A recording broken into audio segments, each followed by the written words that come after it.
नमस्कार, आप देख रहे हैं देवभूमि। मैं हूं आपके साथ उन्नति भटनागर। बुलेटिन का आगाज महत्वपूर्ण खबर के साथ। अपने 2 दिवसीय दौरे पर अल्मोड़ा पहुंचे पुष्कर सिंह धामी, जहां सीएम धामी हमेशा की तरह सुबह मॉर्निंग वॉक पर निकले, जहां उन्होंने स्पोर्ट्स स्टेडियम में युवाओं के साथ दौड़ लगाई और बैडमिंटन खेला। साथ ही उन्होंने युवाओं और स्थानीय लोगों से सरकार द्वारा किए जा रहे कार्यों का फीडबैक भी लिया।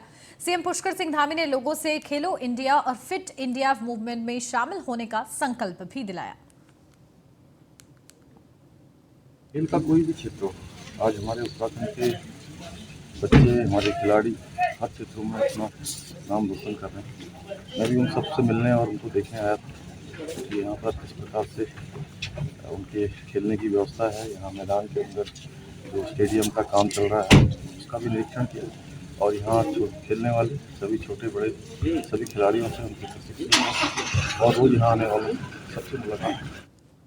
उत्तराखंड सरकार और निर्दलीय विधायक उमेश कुमार के खिलाफ राजद्रोह के मामले में अब एक नया मोड़ देखने को मिल रहा है। दरअसल न्याय विभाग उत्तराखंड राज्य बनाम उमेश कुमार शर्मा और अन्य के मामले में सुप्रीम कोर्ट से विशेष अनुमति याचिका वापस नहीं लेगा। न्याय विभाग ने एसएलपी मामले में एक कदम पीछे खींच लिए हैं। विभाग ने एक आदेश जारी कर याचिका वापस लेने के फैसले को रद्द कर दिया है। 2020 में हाईकोर्ट नैनीताल ने उमेश कुमार के खिलाफ दर्ज राजद्रोह का मुकदमा निरस्त करने और तत्कालीन मुख्यमंत्री त्रिवेंद्र सिंह रावत पर लगाए गए आरोपी की सीबीआई जांच की आदेश दिए थे। तब इस फैसले के खिलाफ राज्य सरकार ने सुप्रीम कोर्ट में एसएलपी दायर की थी, जिसे अब सुप्रीम कोर्ट के आदेश पर वापस ले लिया जाएगा।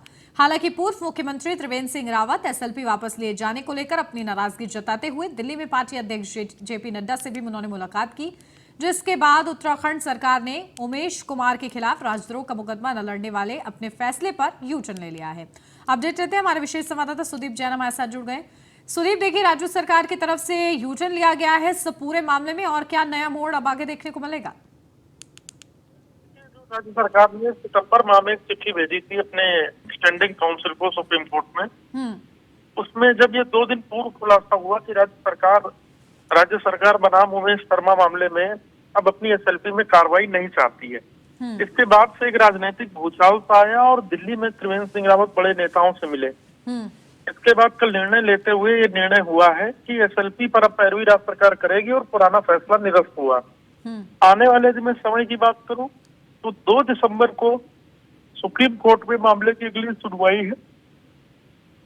वहां और स्थिति स्पष्ट होगी कि अब सुनवाई में डेट पर क्या आया, लेकिन निश्चित तौर पर राज्य सरकार के लिए, भारतीय जनता पार्टी के लिए यह समय थोड़ा असहज, थोड़ा परेशान करने वाला जरूर रहा। बिल्कुल। और देखिए सुदीप, ये भी संभावना बनी हुई है कि सीएम धामी भी मुलाकात कर सकते हैं केंद्रीय नेतृत्व से इस संबंध में, क्योंकि कहीं ना कहीं केंद्रीय नेतृत्व ने भी नाराजगी जताई है। देखिए, ऐसी कोई आधिकारिक जानकारी नहीं है, ये सिर्फ चर्चाएं मात्र है। आज मुख्यमंत्री दिल्ली पहुंच रहे हैं 3:30 बजे के करीब। एमसीडी के चुनाव में वो पार्टी के प्रत्याशियों के पक्ष में प्रचार करेंगे और बड़े नेताओं से इस विषय पर मिलने की अभी तक आधिकारिक रूप से जानकारी नहीं आई है। बिल्कुल, चलिए, बहुत शुक्रिया सुदीप आपका।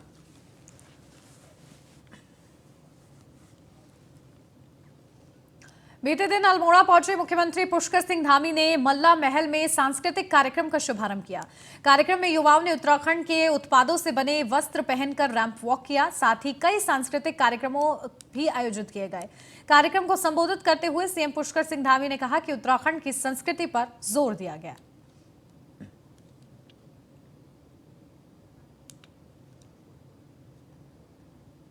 हमारी सांस्कृतिक नगरी है और यहाँ से संस्कृति की जड़ें संपूर्ण भारत के अंदर और विश्व के अंदर गई है।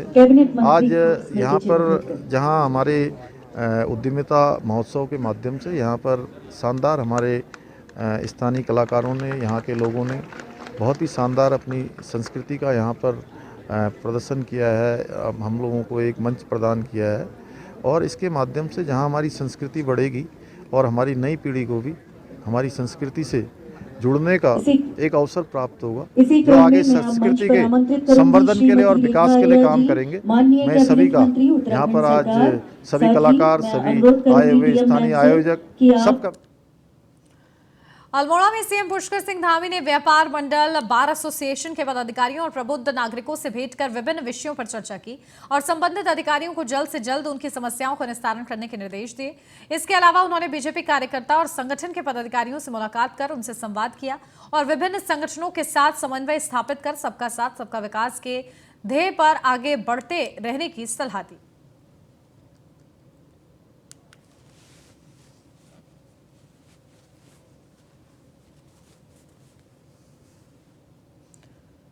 तो देखिए, व्यापार मंडल और प्रबुद्ध लोगों से मुलाकात की सीएम धामी ने उनकी समस्याओं पर भी चर्चा की कि क्या मुख्य समस्याएं निकलकर सामने आती हैं। अधिकारियों को समस्याओं के निस्तारण के भी आदेश दिए हैं कि किस तरीके से समस्याओं से निपटना चाहिए और पार्टी कार्यकर्ताओं को भी जरूरी दिशा निर्देश दिए गए हैं। विधानसभा भर्ती घोटाले को लेकर एक बार फिर विधानसभा अध्यक्ष सख्त नजर आ रही हैं। रितु खंडूरी भर्ती घोटाले पर सख्त रुख अपनाते हुए साफ किया है कि वो विधिक राय लेने के बाद डबल बेंच में जा रही हैं। तो विधानसभा अध्यक्ष रितु खंडूरी ने कहा है कि जो भी फैसला उनका था वो अपने फैसले से पीछे नहीं हटेंगी। इधर कांग्रेस ने विधानसभा में हुई बैकडोर से भर्ती मामले में नियुक्ति देने वाले और नियुक्ति पाने वालों के खिलाफ कार्रवाई की मांग की है।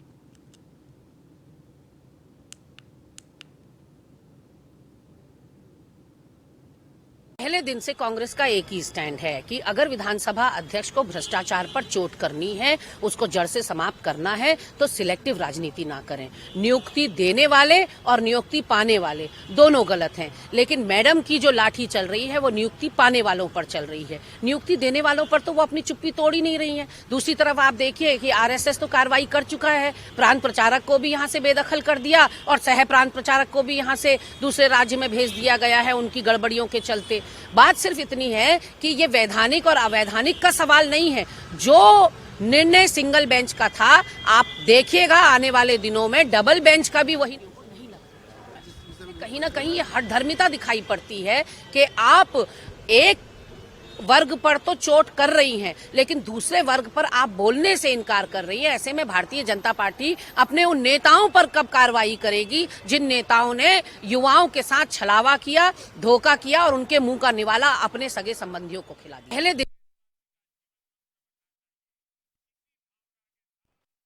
देखिए, जिसको जो कहना है वो कहेगा। मुझे जो सही लगा है और आपको मैंने जैसे पहले भी कहा, मैंने विधि से राय ली है, पूरा सोच समझ के निर्णय लिया है, वकीलों से बातचीत हुई है और उसके बाद हमने निर्णय लिया है कि हम डबल बेंच में जाएंगे। देखिए, जिसको जो कहना है वो कहेगा।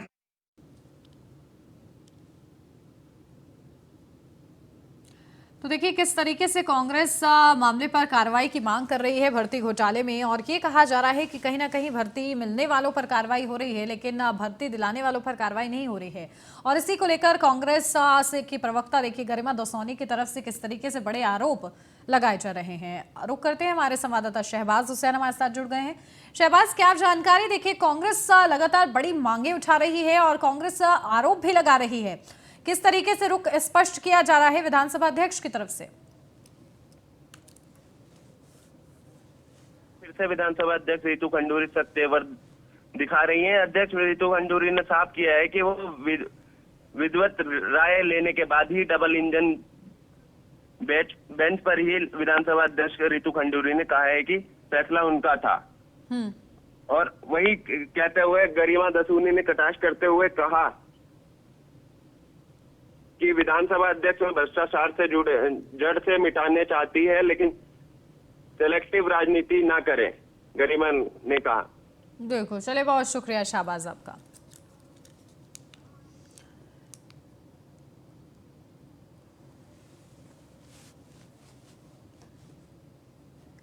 उत्तराखंड प्रदेश कांग्रेस कमेटी के आह्वान पर कांग्रेस कार्यकर्ताओं ने लालकुआ नगर में भारत जोड़ो यात्रा निकाली, जो कांग्रेस कार्यालय से होते हुए पूरे शहर के मुख्य मार्गों से होकर गुजरी। यात्रा शुरू होने से पहले कांग्रेस कार्यकर्ताओं ने पूर्व प्रधानमंत्री इंदिरा गांधी को श्रद्धांजलि दी। बता दें कि कांग्रेस कमेटी के अध्यक्ष सरदार गुरदीप सिंह और पूर्व विधायक प्रेमानंद महाजन के संयुक्त नेतृत्व में भारत जोड़ो यात्रा निकाली गई। कांग्रेस के पूर्व विधायक प्रेमानंद महाजन की माने तो भारत जोड़ो यात्रा का उद्देश्य बेरोजगारी, भ्रष्टाचार और महंगाई के मुद्दों को जनता के बीच ले जाना है। वहीं वरिष्ठ कांग्रेस नेता हरेंद्र बोरा ने कहा है कि आज देश में किसान मर रहे हैं, बेरोजगारी से युवा परेशान हैं, महिलाएं परेशान हैं, महंगाई आसमान छू रही है। इन सभी के लिए कांग्रेस के पूर्व राष्ट्रीय अध्यक्ष राहुल गांधी भारत जोड़ो यात्रा पर निकले हैं।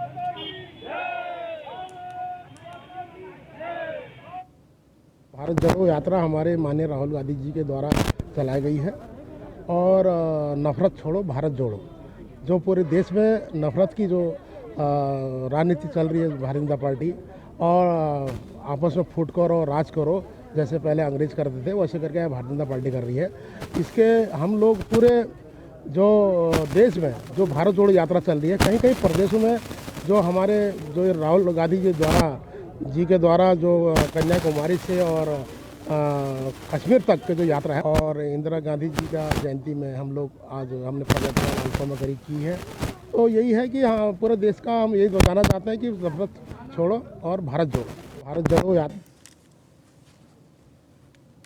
देश में एक प्रमुख विपक्ष पार्टी है, मेन विपक्ष पार्टी है, तो कांग्रेस का दायित्व बनता है, जो आप खुद ही कह रहे हो कि जन विरोधी सरकार हैं, तो इनके जन विरोधी नीतियों का खिलाफत करना और इस खिलाफत के लिए जो हमारे कांग्रेस पार्टी के सीनियर नेता हैं माननीय राहुल गांधी जी, वो कन्याकुमारी से लेकर कश्मीर तक एक भारत जोड़ो यात्रा का वो नेतृत्व भी कर रहे हैं और लगातार चल रहे हैं। आज शायद 67-68वां दिन है तो चल रहे हैं। ये जो यात्रा है, ये यात्रा उत्तराखंड में नहीं, उनका रूट में नहीं है, इसीलिए उत्तराखंड कांग्रेस के द्वारा पूरे प्रदेश में हर विधानसभा में आपके 14 से 19 तक तारीख एक कार्यक्रम लालकुआं मोतीनगर हाथीखाल क्षेत्र में 65 करोड़ की लागत से बन रहे 200 बेड का मल्टी स्पेशल अस्पताल का निर्माण कार्य अपने अंतिम दौर में है। हालांकि इसमें अभी कुछ काम बाकी है जो तय समय सीमा से पहले पूरा कर लिया जाएगा, जिसके बाद राज्य सरकार इस अस्पताल को जनता को समर्पित कर देगी ताकि प्रदेश की जनता को बेहतर इलाज के लिए राज्य से बाहर ना जाना पड़े। दूसरी ओर लालकुआं नगर पंचायत के पूर्व चेयरमैन और कांग्रेस नेता रामबाबू मिश्रा की माने तो अस्पताल का कार्य उनकी सरकार के समय में शुरू हुआ था। इसके लिए कांग्रेस ने काफी मेहनत की थी, लेकिन अब बीजेपी सरकार इसे अपनी उपलब्धि बता रही है। लालकुआं विधानसभा में पहली बार बनने जा रहा है 200 बेड का सरकारी अस्पताल। ठीक मेरे पीछे ये सरकारी अस्पताल है जो अब से अगले साल बनके लगभग तैयार होगा और यहाँ के जनता को समर्पित कर दिया जाएगा। करीब 65 करोड़ रुपए की लागत से इस अस्पताल का यहाँ पे नया एक स्वरूप बैठाया जा रहा है जो लालकुआं की जनता को समर्पित करा जाएगा। हालांकि इस अस्पताल में काम होते होते कई सालों लग गए हैं, पर फिर भी इस ठेकेदार को, इस कंपनी को कहा गया है कि 2023 में आप पूरा काम करके देंगे और इस अस्पताल को जनता के उसमें समर्पित करेंगे। अभी इसमें काम बहुत बाकी है और देखना होगा कि क्या जो इसमें कंपनी इस अस्पताल को बना रही है वो लगभग 2023 में काम पूरा कर पाएगी और यहाँ की उत्तराखंड सरकार और जनता को ये अस्पताल समर्पित कर पाएगी। ऐसे में अगर ये अस्पताल सारी चीजों से जो बताया जा रहा है लैस है, एक छोटी सी चीज से लेके बड़ी चीज की सुविधा इस अस्पताल में है, क्योंकि 200 बेड का अस्पताल है। पर देखना होगा कि अगर पूरी सुविधा अगर इस अस्पताल में मिलती है समय से तो क्या वो जनता के काम आ पाएगी, क्योंकि किसी चीजों के अभाव में ही सब चीजें रुक जाती हैं। क्योंकि अस्पताल में अगर खाली दवा मिलेंगी, अल्ट्रासाउंड और खून का टेस्ट नहीं हो पाएगा और डॉक्टर अगर नहीं मिल पाएंगे तो जनता का स्वास्थ्य कौन देखेगा।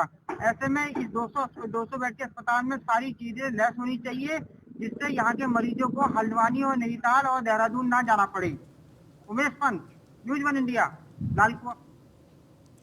हाल ही में उत्तराखंड सरकार द्वारा पशुपालकों के लिए एक सौगात के रूप में 60 ऐसे मोबाइल वाहन लॉन्च किए गए हैं जिनमें रोगग्रस्त और घायल पशुओं के उपचार की निःशुल्क सुविधा प्रदान की जाएगी।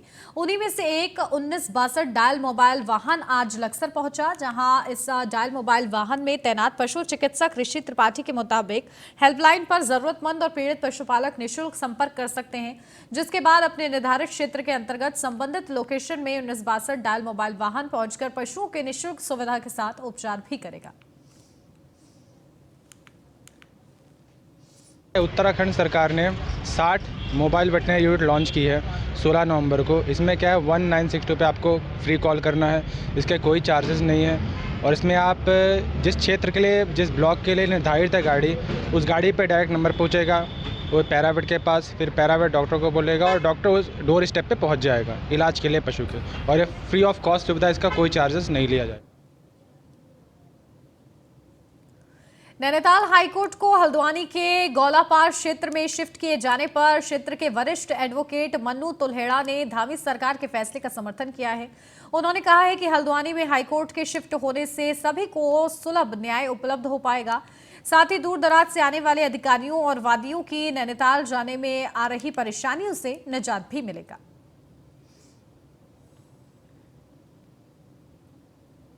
किया गया है ये यहाँ पर, इसका हम जो है स्वागत अभिनंदन करते हैं और बड़ी खुशी है हमें कि जो कंडीशन जो नैनीताल में एक दबाव वहाँ पे भीड़ का, एक क्राउड का बना हुआ था, पार्किंग की व्यवस्था को लेकर बना हुआ था, वादकारियों की समस्या को लेकर के बना था, उससे निजात मिलेगी निश्चित तौर पर।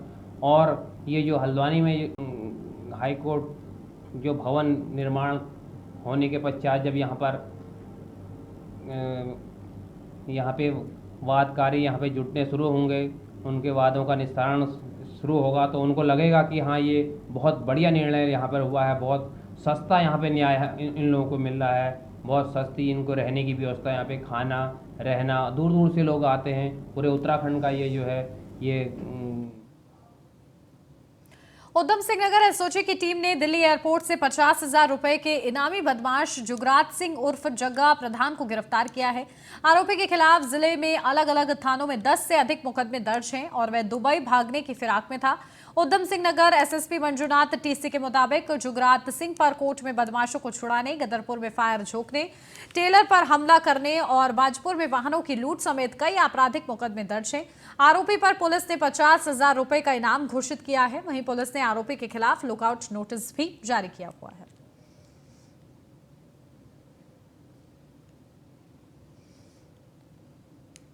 $50,000 का इनामी अभियुक्त है। उधम सिंह नगर का मोस्ट वांटेड क्रिमिनल है जुगराज उर्फ जग्गा प्रधान की हमने धरपकड़ और गिरफ्तारी की कार्रवाई हुआ है। कई दिन से हम इसके पीछे मतलब अलग अलग रूप से हम जो है ट्रैकिंग कर रहे थे। तो हाल ही में कल रात को खबर आया कि हमने लुकआउट सर्कुलर भी जारी किया था, तो एयरपोर्ट से खबर आया कि एक मिलता जुलता इंसान संदिग्ध घूम रहा है करके।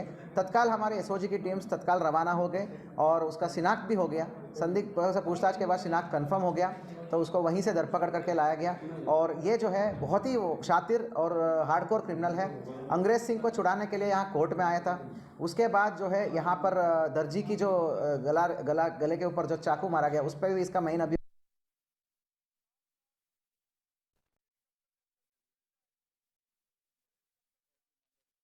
कर रहे हैं, उनको प्रोत्साहित किया जाए। तो निश्चित रूप से आज जो आप लोगों ने ये बिंदु आप लोगों के माध्यम से उठाया गया है, जानकारी के भाव में या जानबूझकर भी टैक्स इवेजन कर रहे हो सकते हैं, तो इसको हम डेफिनेटली संज्ञान लेकर जो जीएसटी एक्ट है उसके अंदर स्पेसिफिक प्रोविजंस हैं और सेक्शंस में डिवाइडेड हैं। तो सेक्शंस में जो सुसंगत धाराएं उस पर एप्लीकेबल होंगी, तो वो तो उसके एक बार प्रिलिमिनरी इंक्वायरी के बाद ही स्पष्ट हो पाएगा कि किस श्रेणी में वो इवेजन आ रहा है, उस हिसाब से।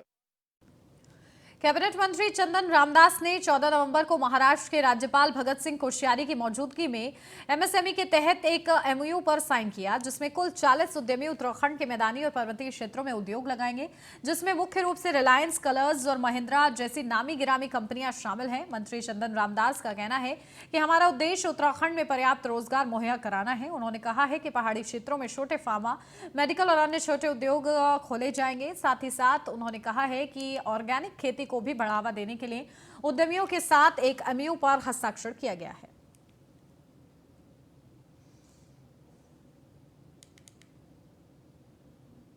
वन डिस्ट्रिक्ट टू प्रोडक्ट के माध्यम से हमने पहाड़ में फार्मा, मेडिकल, आयुष के क्षेत्र में और पर्यटन के क्षेत्र में और ऑर्गेनिक खेती को बढ़ावा देने के लिए हमने छोटे छोटे उद्योग आमंत्रित किए हैं, जिसका एमओयू 14 नवंबर को महाराष्ट्र में उद्यमियों के बीच हुआ है।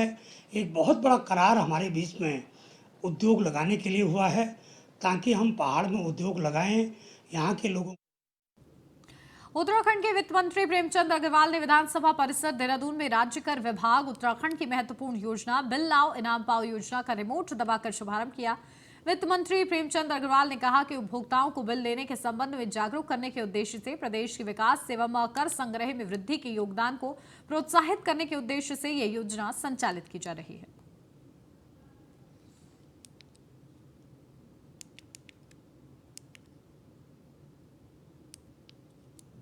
किसी भी उपभोक्ता को बिल लेने को प्रोत्साहित करने के लिए हमने ये स्कीम लाए है और मैं ऐसी उम्मीद कर रहा हूँ कि व्यापारी भी जो हमारे रजिस्टर्ड व्यापारी हैं या रजिस्टर्ड भी हैं, उनसे भी उम्मीद हम कर रहे हैं कि वो अपना जो जनता या जो उपभोक्ता या जो ग्राहक वहाँ से कोई भी सामान ले रहा है उसका वो बिल जरूर ले।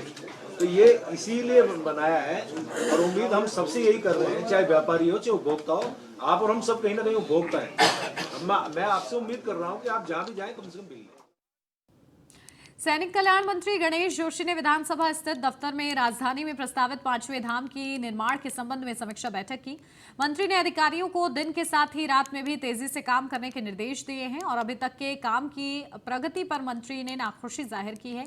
मंत्री गणेश जोशी का कहना है कि इस धाम के निर्माण में राज्य के अलग अलग जिलों में तहसीलों में शहीद हुए जवानों के आंगन की मिट्टी को मिलाकर निर्माण में इस्तेमाल किया जाएगा ताकि राष्ट्र प्रेम का भाव आने वाली पीढ़ी भी देख सके।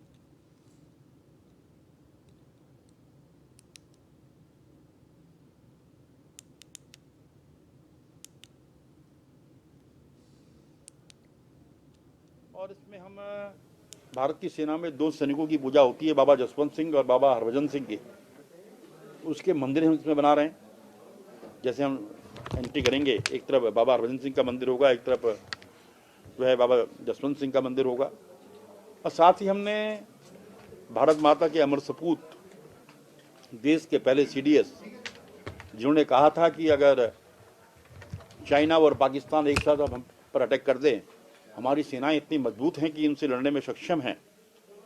जो अचानक दुर्घटना में हमें छोड़कर चले गए, उसका जो मुख्य द्वार होगा जनरल विपिन रावत के नाम पर होगा। नैनीताल हाईकोर्ट को हल्द्वानी के गोलापार क्षेत्र में शिफ्ट किए जाने पर क्षेत्र के वरिष्ठ एडवोकेट मन्नू तुल्हेड़ा ने धामी सरकार के फैसले का समर्थन किया है।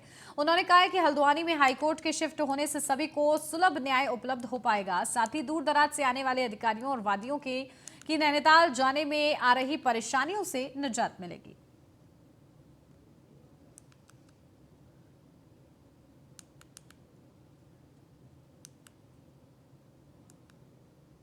उधम सिंह नगर एसओजी की टीम ने दिल्ली एयरपोर्ट से 50,000 रुपए के इनामी बदमाश जुगराज सिंह उर्फ जग्गा प्रधान को गिरफ्तार किया है। आरोपी के खिलाफ जिले में अलग अलग थानों में 10 से अधिक मुकदमे दर्ज हैं और वह दुबई भागने की फिराक में था। उधम सिंह नगर एसएसपी मंजुनाथ टीसी के मुताबिक जुगराज सिंह पर कोर्ट में बदमाशों को छुड़ाने, गदरपुर में फायर झोंकने, टेलर पर हमला करने और बाजपुर में वाहनों की लूट समेत कई आपराधिक मुकदमे दर्ज हैं। आरोपी पर पुलिस ने 50,000 रुपए का इनाम घोषित किया है, तो वहीं पुलिस ने आरोपी के खिलाफ लुकआउट नोटिस भी जारी किया हुआ था।